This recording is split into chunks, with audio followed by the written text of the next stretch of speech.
Jom petik kat sana pula. Jom. Alah, hai.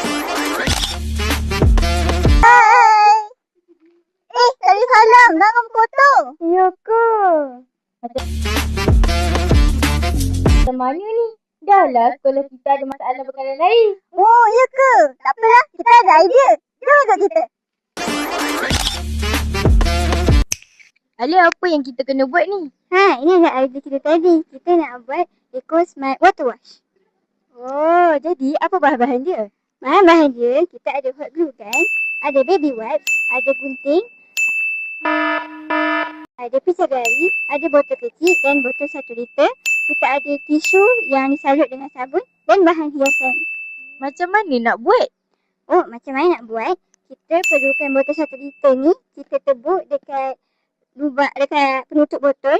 Lepas tu, pisau gari ni kita potong setengah dan kita masukkan dekat yang lubang dekat botol tadi.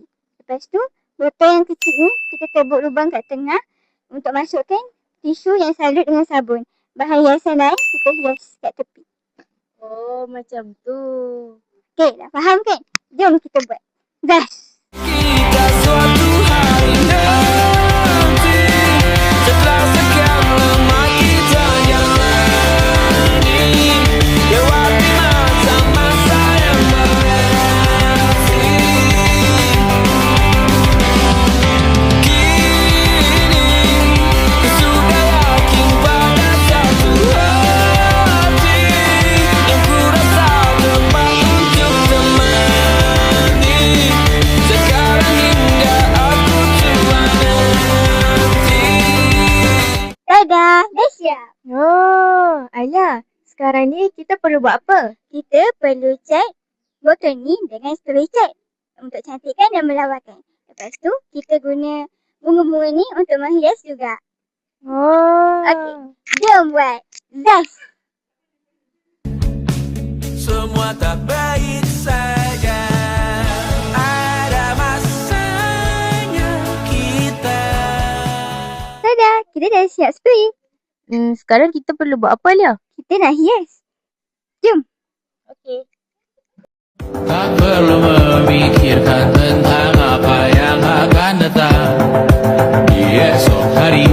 Tubuh yang berpatah hati bergantung pada gaji, berlomba jadi asri, mengais validasi. Dan aku pun tak hadir, seakan paling mahir menenangkan. Dah siap. Alia, macam mana nak guna ni?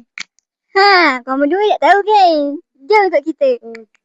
Okey, mula-mula cara nak guna ni, kamu kena ambil tisu yang balut sabun tadi. Okay, lepas tu kamu tekan dekat sini. Lepas air. Lepas tu kamu tarik untuk nak stopkan air. Okay.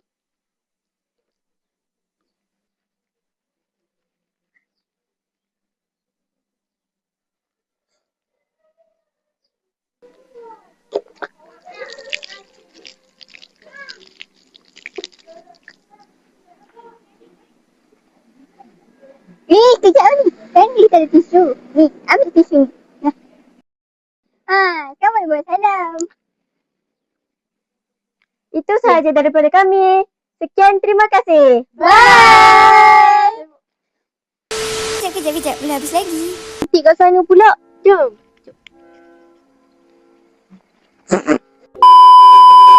Macam ni. Tadi dah lah bekalan sekolah ada air. Oh. Saya nak ni lah idea kita tadi.